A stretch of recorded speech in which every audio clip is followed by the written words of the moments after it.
Tornado by Betsy Byars. Chapter 1. The Storm. Twister, Pete yelled. Twister. I ran for the house. Twister, he pointed. I looked over my shoulder. I could see it, a long black funnel cloud in the west. It pointed from the dark sky right down to our farm. Pete opened the doors to the storm cellar and beckoned with his straw hat. Twister, he shouted again. My two brothers ran from the barn. Pete helped my grandmother down the steps. Hurry up, boys, she called. Then she said to my mother, Come on, Beth.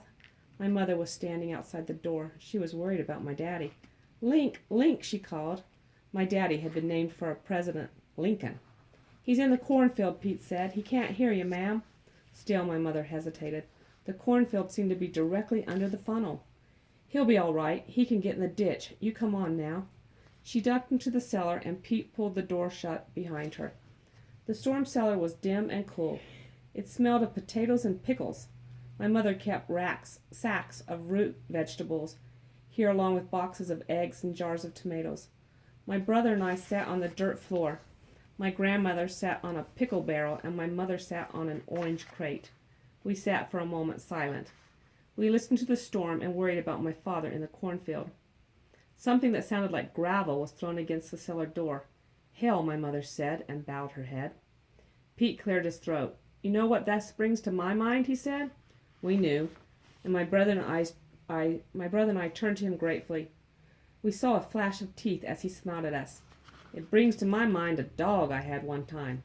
Tornado, my brothers and I said together. How'd you know his name, he teased. Yes, I did call my dog Tornado. Pete settled his straw hat on his head and began. I remember it was an August day, a whole lot like this one. Chapter 2. In the Doghouse. At breakfast that morning, I remember my mother looked up from the stove, took a breath, and said, I smell a storm. I shivered a little because my mother's nose was always right. My daddy said, Well, you kids better stay close to the house. The morning went by slow and scary. We did stay close to the house. Folks didn't call our part of the country Tornado Alley for nothing. Along about lunch it hit, only there was no warning like we had today. No funnel cloud, no nothing. 1 minute we were eating beans and biscuits on the table. Next there was a roar, worse than a train, worse than 100 trains. And then there came a terrible tearing sound, like the world was being ripped apart. I can still hear it in my mind. I looked up and I saw the sky. The ceiling was clean gone. There was the sky. The tornado had torn the roof off the kitchen and left the food on the table and us in our seats. My daddy was the first to be able to speak. He said, Well, I'm surprised to find myself alive. That's how we all felt. We looked at our arms and legs to make sure they were still hooked on us. Then my father pushed back his chair and said, Let's go see the damage. Outside, the yard was not our yard anymore. The tree with the tire swing was laid flat. The tops of all the pine trees had been snapped off. A doghouse I'd never seen before was beside the well. A piece of bicycle was here, the hood of a car there. I stepped over somebody's clothesline that still had some clothes on it. The roof of the kitchen lay at the edge of the garden. It was folded shut like a book. We walked over there. It was about time for a new roof, my daddy said. He always tried to find the good in something. I was just walking around looking at other people's things when I heard a rattling noise. I kept listening and looking, and finally I realized the sound was coming from the doghouse. I went over to it. The doghouse was trembling. You could see it. It was trembling. It was shaking. It was doing everything but having a fit. I looked inside, and there was a big black dog. He was panting so hard I could feel his breath. He was shaking so hard. The doghouse was in danger of losing its boards. Daddy, there's a dog in here. My daddy came over. Look, Daddy, it's a big black dog. My daddy leaned down and took a look. Well, you can come on out now, he told the dog. The storm's over and you're among friends. The dog just kept shaking. Maybe I can pull him out, I said. Don't you put your hand in there, my mother said. Yes, leave him be, Pete. All that day, all that night, all the next day, that dog shook. I brought him water, but he wouldn't drink. I brought him food, but he wouldn't eat. Then that night, my mother leaned out the kitchen door and yelled, Supper, as she usually did. The dog heard her and stuck his head out of the doghouse. He must have been familiar with that word. He came out, stood there, looked around for a moment, and then gave one final shake. as if he were shaking off the past. Then he came over and joined us at the back door. I said, "Daddy, can we keep him, please? If we can't find the owner, can we call him Tornado? Until we find the owner. We'll have to ask around," my mother reminded me. "I know." My daddy bent down. "Let's see what kind of manners you got. Tornado, shake." My daddy put out his hand. Tornado put out his paw. They shook like two men striking a bargain. Then we all went into supper. Chapter 3. A Card Trick. "Speaking of Tornado," Pete went on, raising his voice over the sound of the wind, "reminds me of something funny that happened one time." He waited as if for encouragement. "It's about the 3 of hearts," I asked quickly. "Well, you already know the story. You don't want to hear it again." I do. This is my favorite story in the world." "Well, maybe it won't hurt to tell it one more time." "Back in those days, my little brother Sammy and I played cards in the evening. We liked to play a game called War, but we were not supposed to play it because that's what it turned into, and my mother was tired of listening to us fight. Anyway, we were in the kitchen at the table when Tornado came up and poked my leg. He did that when he wanted my attention, or to remind me his dish was empty or something. But there was food in his dish, and there was water in his bowl. He's not listening to you. "You got everything you need. Stop poking me." I went back to the card game, but Tornado poked me again. "It's too dark to go for a walk."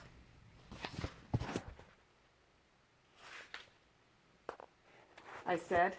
He poked me again. I said to Sammy, "If I didn't know better, I'd think Tornado wants to play cards."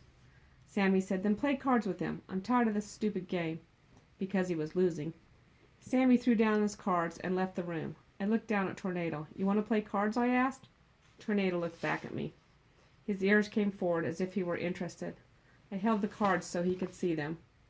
His ears came forward some more. I shuffled the cards. Now his ears were almost over his eyes. "You want to play cards?" "Cards?" I held out the deck. He waited. I fanned out the deck. He waited. I could see he was ready, willing, and able. He had that look he got when I had a ball, and he was waiting for me to throw it. Then I had an idea. I put one card out farther than the rest. "Pick a card, Tornado," I said. "Pick any one card you want." Tornado took one step forward. He stretched out his neck. He took the card. He took the card! I remember to this day. It was the 3 of hearts. The dog was standing there with the 3 of hearts in his mouth. Tornado stood there. I sat there. We waited. The trouble was I didn't know what we were waiting for. I had a dog with the 3 of hearts in his mouth. A dog who could do a card trick. But I didn't know what the trick was. "Put it back," I said, offering him the deck. He didn't move. I tried to take the card from him and put it back myself, but he'd not let go. My daddy came in the kitchen for a glass of buttermilk. I said, "Daddy, Tornado knows a card trick." "Does he?" "At least I think he does." "Well, he knows half a card trick." "Half a card trick's better than none." See, I held out the cards like this, and he took one. But now he won't let it go. "Tornado, drop it," my daddy commanded. Tornado dropped the card and wagged his tail. "Good dog," my daddy said. "Daddy, do you want to see the card trick? I think I can do it now. If it doesn't take too long, I want to hear the news." I put the card back in the deck. It didn't want to go because it was wet now and had teeth marks in it. "Pick a card, Tornado, any card," I said. Tornado picked a card. I crossed my fingers for luck. "Tornado, if that card is a 3 of hearts, drop it." Tornado waited. "Drop it," my daddy ordered. Tornado dropped the 3 of hearts. "Good dog," I said. I felt really proud. I had a dog who could do a card trick, even though my daddy had to help. "Is that it?" my daddy said. "Yes, sir. You can go back to the news." "The news can wait. Let's try that trick again." Chapter 4. Carrie's Turtle. Telling that story always puts me in the mind of the turtle. "Turtle? You never told us about a turtle." "Didn't I? Surely I told you about the turtle." "No, you didn't, did he?" "No," said my brother. I said, "Was it your turtle?" to get him started. It worked. Pete smiled. As I recall, the turtle belonged to a girl named Carrie, and it was about the size of a silver dollar. My sister Emma Lou was looking after the turtle, and I mean she was particular about it. Gave it fresh water every day, whether the turtle wanted it or not, and wouldn't let any of us so much as near it. One nice sunny day, Emma Lou changed the water as usual and put the bowl out on the porch so the turtle could get some sun. An hour went by. When Emma Lou went out again, the turtle was gone. You never heard such carrying on. "Who took Carrie's turtle, Mama? Somebody stole Carrie's turtle." I expect you could have heard her all over the country. My brother and I swore up and down we hadn't done it, but Emma Lou didn't believe us. Mama, make them tell me what they did with Carrie's turtle. I know they stole Carrie's turtle. My mother had come out to referee and was giving my brother and me a little talking to about playing jokes on people when I looked over and saw Tornado. Tornado was sitting by the steps, and he had a look on his face like something was wrong. I went over to him, and I noticed that his mouth wasn't pulled closed all the way. I pulled up his lip and saw a turtle foot. I closed the lips back up quick as I could, because I didn't know whether the turtle was alive or dead. But my brother had seen it too, and said, "The turtle's in Tornado's mouth. I saw its foot." He was glad to be innocent for once. I knew right away what had happened. Tornado had come around the house, seen that nice bowl of water, leaned down for a drink, and ended up with a mouthful of turtle. Emma Lou came over and held out her hand. "Tornado, give me Carrie's turtle, and that turtle better be all right or you'll be sorry." Tornado just sat there looking more troubled than ever. "Tornado, I mean it. Give me that turtle." Tornado didn't move. "Tornado, if you don't give me that turtle right this minute," I didn't let her finish. I said in my father's voice, "Drop it." Tornado opened his mouth, and the turtle dropped into Emma Lou's hand. The turtle was good as new. As soon as he dropped the turtle, Tornado went wild. He started running around the yard and around the barn and around the house. Sitting there for an hour with a turtle in his mouth and not knowing what to do with it must have been the worst thing that could happen to a dog. The only thing to do was run it off. Well, it was catching. I started running along with him. Tornado would run around the tree one way and I'd run the other, and when we would almost bump into each other, it would make us run some more. I don't know how long we kept at it, but finally we did bump into each other and just fell down on the ground. "Good dog," I said when I got my breath back. "Good dog," Emma Lou said from the porch, "for lapping up Carrie's turtle." "For keeping it safe," I reminded her. "Oh, all right," she admitted. "Good dog." Chapter 5, 5:30. The wind was still howling, and we could hear the porch swing pounding the side of the house. Something like a tree branch hit the cellar door. Pete said, "One more quick story about Tornado." "Not too quick," I said. "I like all the details." I think he winked at me. My sister Emma Lou had a cat. Its name was 5:30. It got the name because the cat used to come to our house every day at 5:30 to get something to eat. We didn't know where the cat came from, but it would jump up on the windowsill, and my mother would say, "Well, it must be 5:30. Here's the cat." Pretty soon my sister claimed the cat was hers. She tried to change the name to Silver Queen for the kind of corn my daddy grew. She called the cat Queenie, but the cat was 5:30 to the rest of us. Before 5:30 came along, we had a park collie named Babe, who liked to dig holes anywhere and anytime she felt like it. If she was in the house when the mood hit her, she'd try to dig a hole in the carpet. Now, Tornado was not a dog to go around digging for the pure pleasure of digging. If he dug a hole, it was because he needed it. He took a lot of pride in the holes he dug. One hot day, Tornado felt the need, and he went into the shade of those cut-off pine trees and dug a hole just the right size to lie in, and that's what he did. After that, in the heat of the day, he would go lie down in that hole and relax. He got it right the first time, like he did most things, and never had to dig again. Well, one hot day, he went out to lie down, and there was 5:30 in the hole. She was licking a little loose dirt off her paw. 5:30 looked at Tornado. Tornado looked at 5:30. 5:30 yawned. Tornado made a sound deep down in his throat that said, "Get out, please." Then he made another deeper sound that said, "Get out." 5:30 did not budge. I would have tried to pick her up, but that cat didn't let anybody touch her but Emma Lou. I had scratches on my arms to prove it. I started walking to the pond and called Tornado to follow me. He stayed where he was. I called him to the barn. He didn't budge. He stayed right there looking at that cat in the hole until, you guessed it, 5:30 came around. Then the cat got up, yawned, stretched, and went into the house. Tornado got in the hole, but not to lie down. He got in there to dig. He dug and he dug and he dug some more. Dirt flew everywhere. I knew what he was doing. He was trying to get the feel and the smell and the memory of that cat out of his special place. And I knew he couldn't. Even if he dug all the way to China, and he was already 12 inches on the way. When he got there, it would still be 5:30. "Stop that dog," my mother cried from the kitchen window. "What's gotten into him?" 5:30, I called back. "I didn't ask the time," she called. "Get that dog out of there and fill that hole in." I did what she told me. I knew I was doing Tornado a favor, but he didn't see it that way. I pulled him out by the collar and locked him in the shed. He struggled a lot on the way there, and he barked the whole time. I was shoveling the dirt back in the hole. He took the loss of his lying down hole hard. He never, to my knowledge, went to the pine trees again, not even when we went in there to cut our Christmas tree, or half of our Christmas tree, I might say. As far as I know, Tornado never dug another hole, and every time 5:30 came around, he looked the other way. Chapter 6. Buddy. Pete opened the cellar doors. We peeped around him, but my mother turned her head away as if she didn't want to see.